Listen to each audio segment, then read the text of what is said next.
Welcome to Influential Entrepreneurs, bringing you interviews with elite business leaders and experts, sharing tips and strategies for elevating your business to the next level. Here's your host, Mike Saunders. Hello and welcome to this episode of Influential Entrepreneurs. This is Mike Saunders, the Authority Positioning Coach. Today we have with us Joe Macleod, who's the founder and head of Endineering at andEnd. Joe, welcome to the program. Thanks, Mike. Really delighted to be here. Yeah, I'm excited to talk with you. And no, I did not mispronounce head of engineering.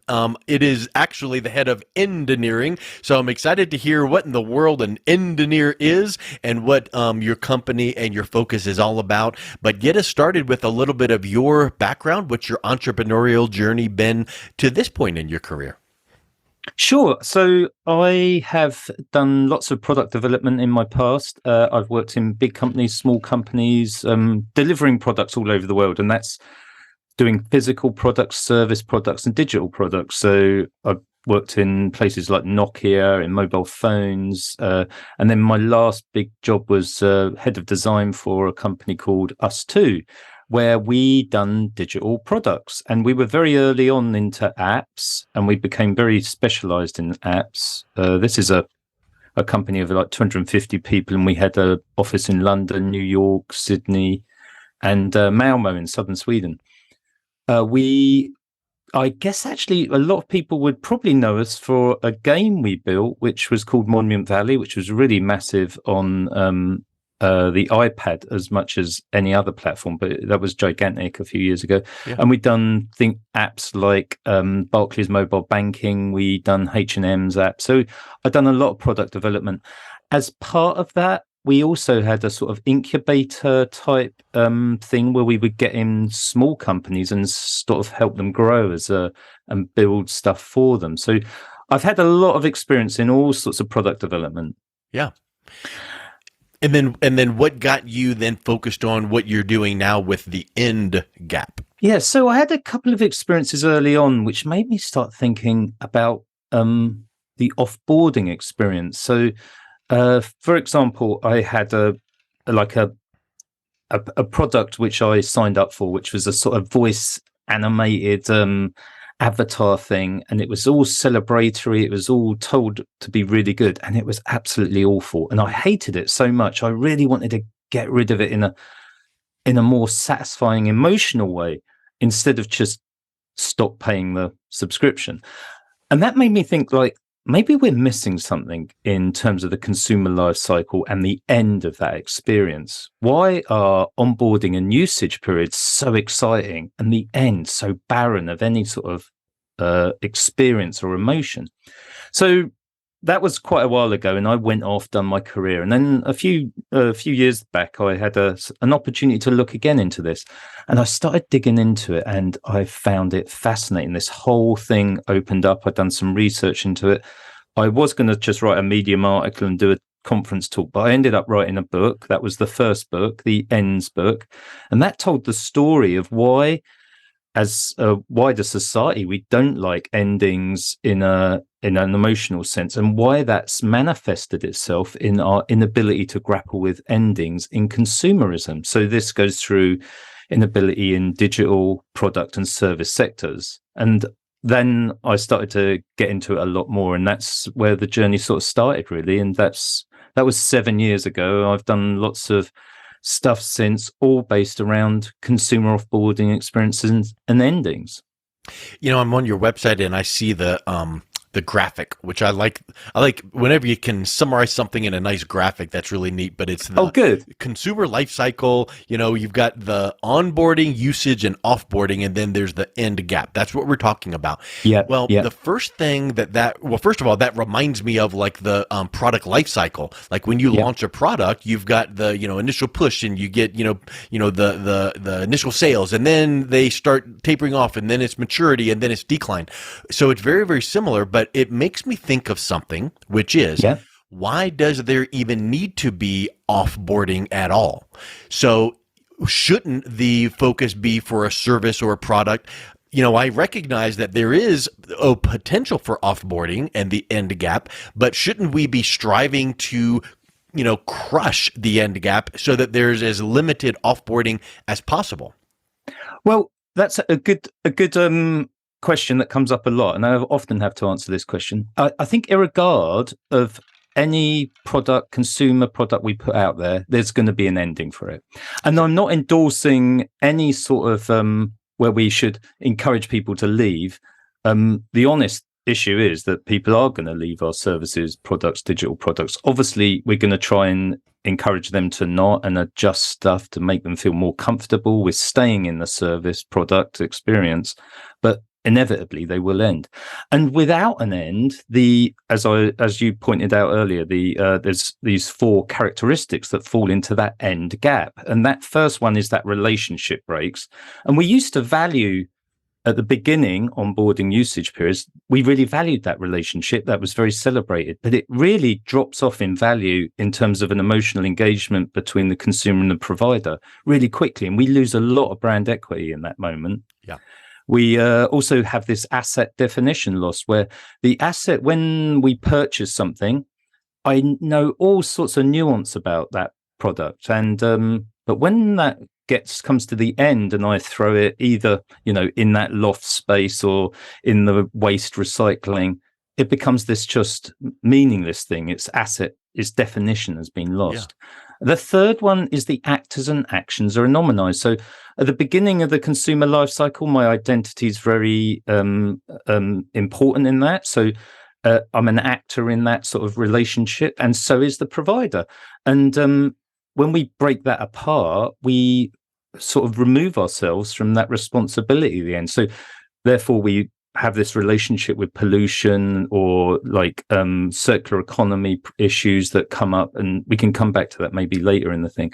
And we have issues around that. And I think our identity is also really important to keep together with the provider-consumer relationship. So those actors and actions aren't anonymized. We're taking responsibility at the end. And finally, routes to neutralizing are blurred. So that's the fourth one, is when I, for example, throw an apple away, I'm really confident that that's going to degrade in the environment or the waste stream really well. But as soon as we increase the complexity of that product, plastic bag or a pen or something, the questions start to come. And at that point, we're starting to abandon the consumer, as it were. So the consumer has loads of questions in that end gap. And ultimately, there's a lot of opportunity in this space to be more informing, sort of doubling down on your brand value as well. Yeah. We lose such a lot in this place. Isn't it very similar to offboarding in the HR sense when you work for a company and an employee puts in their 2 weeks notice and leaves? Well, you should maybe have an exit interview and learn why are you leaving. And that is very similar to what we're talking about here. So I agree with the fact that many times you cannot avoid, people leaving and stopping to use the product or service. What I would suggest and I'm sure this is part of your methodology, as a brand, you should never have that on the forefront of your mind and just think, oh, well, everyone's going to leave at some point, because then subconsciously and even consciously, you're going to be treating them a little bit at an arm's distance and a little bit more aloof. You should treat everyone like they're going to be around for 3 decades and going to be your highest evangelist. And then if that mentality, that approach to serving your clients and creating raving fans, that could cut down on people leaving and offboarding. So it could, but it's the right thing to do anyway. And then what you're saying is, when the offboarding happens, how do you make that experience something where it actually can turn into a positive experience? So exactly. when can that offboarding actually be a help to a business? Exactly. So a lot of businesses just overlook that space. Really, they plow all their money into the onboarding experience or targeted marketing, when actually very few companies look at this as an opportunity space, and even less look at it as a place to do strategic work. So you can do so much more strategic work if you start to just open your mind up to the ending as a place to apply experience. And I think we're seeing it come about in different ways in different companies. A good example is maybe IKEA, where they've been really good at filling our houses up with stuff, and and now we feel like, oh my God, what do I do with all this stuff? Do I just throw it away? Do I chuck it into landfill or recycling? But IKEA have now stepped in and started to build secondhand experiences. So instead of me being abandoned, feeling lonely and not having instruction about the product I'm leaving, IKEA steps in again. They've offered me a solution. I'm back engaging with that business, dealing with the end of that Billy bookcase or whatever product you're taking back to them. So there's loads of opportunities, especially with the circular economy. I'm finding more businesses are wanting to find a different opportunity, different strategy, and a fresh thinking about what to do at the end of the product experience. And you say on your website that one of the benefits is businesses that engage at the end have higher consumer satisfaction. So Yeah. I'm always keyed in on certain words from a marketing standpoint. Yeah. And whenever I hear consumer satisfaction, that's a red flag for me, because I do this when I do presentations or when I teach marketing at a class, and I go, okay, how many people think that we all want happy customers? And they're like, yeah. And I'm like, no. We don't want satisfied, happy customers because they're apathetic. We want raving fans. And so what I wonder is that statement, businesses that engage at the end have higher consumer satisfaction.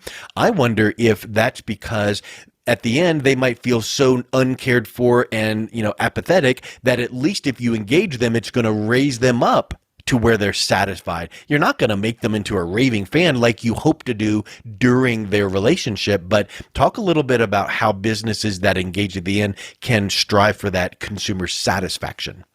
So if I use a couple of examples there, and probably the satisfaction thing is a little bit about the data that I pulled in from that. So I can't remember the details numbers now, but it was from two sources. One was US cable companies, really low satisfaction rates, locked into contracts. People find it really difficult to get out of their contracts, very low satisfaction, and getting lower over the last sort of 10, 12 years. Yeah.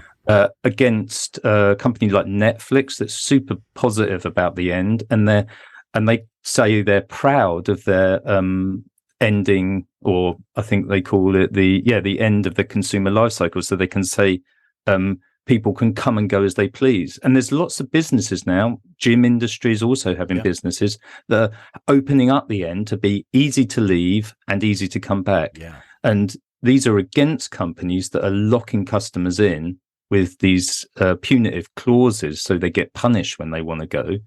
And the satisfaction rates are really different in those industries. That's a really good point, because there are some like the gym industry or like a membership site where it's like, I want AAA, which is a automobile club where you can pay money for the a period of time in case you need roadside assistance. So maybe I'm going to go on a road trip and I only need it twice a year. So why couldn't I turn it on for a month and off and then on again? But if you are going to lock me into a year or two and I don't need it, I'm not going to do it at all. And same with the gym. If it's like, hey, I'm going to pause my membership, and you get pushback or flack from the gym, whereas if the gym says no problem, we'll hold it open for you, we're happy to have you come back whenever, and if there's anything we can do in the meantime, can we give you some private training lessons or videos, we're happy to help you stay healthy.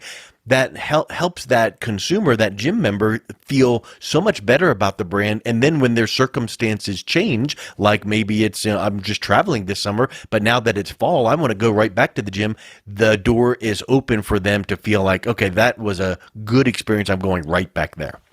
Absolutely. I really like that example where you can increase your brand by giving them a good offboarding experience. In fact, I've just written an article on the website, which is andEnd.co. In the blog on there, I wrote an article about the coming recession. We're at least going to be in recession in the UK and some places in Europe already.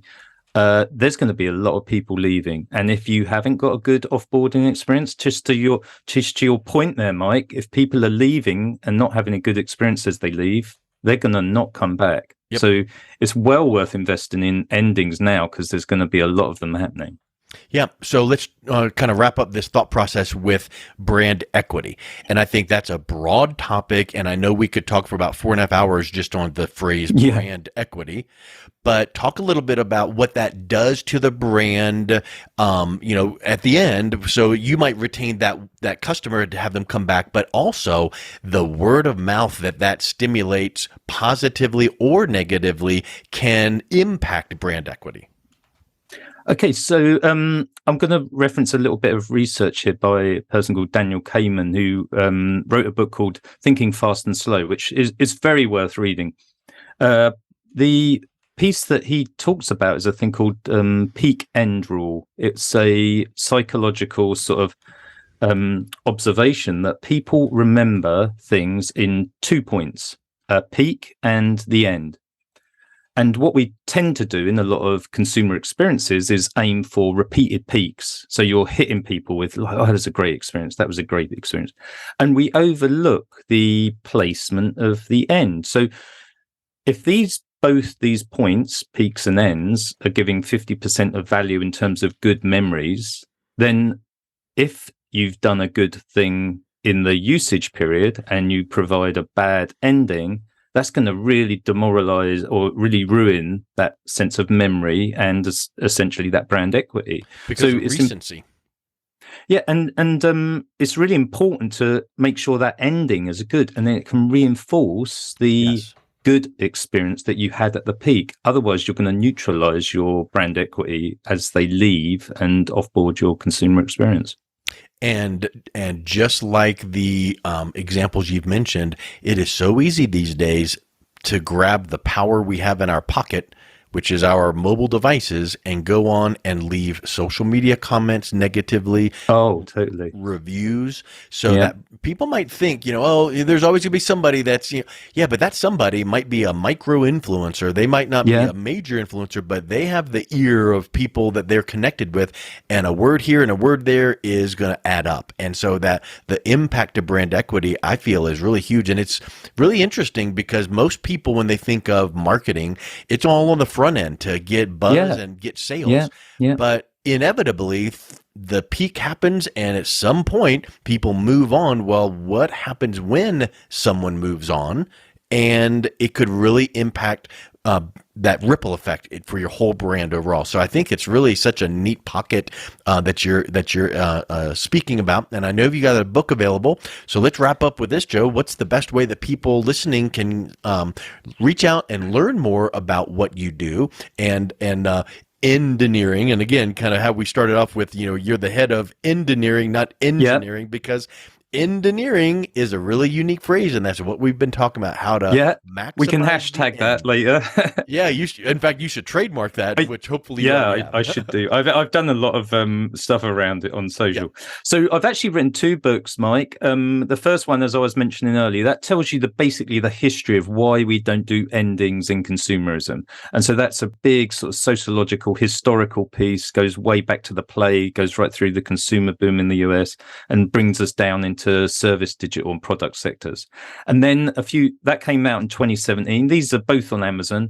The second book I wrote, and that came out last year in November 2021, and that's called Endineering, and that's basically a how-to book. So the first one is a why we don't do endings. The second one is a how-to book, how to do endings. And that will help you as a business think about all of the opportunities you can do. It's got lots of models and systems and approaches in that book. And also go to the website. So that's andEnd.co. It's got loads of stuff on there. And the other thing you can do is get involved in the training. So I do different types of training to become an Endineer. So you can sign up as a cohort. That's a month-long course. There's one coming up in January, so check that out from the website. And let's try and create better endings. I love it. Well, Joe, thank you so much for coming on. It's a real pleasure having you on today. Thank you. You've been listening to Influential Entrepreneurs with Mike Saunders. To learn more about the resources mentioned on today's show or listen to past episodes, visit www.influentialentrepreneursradio.com.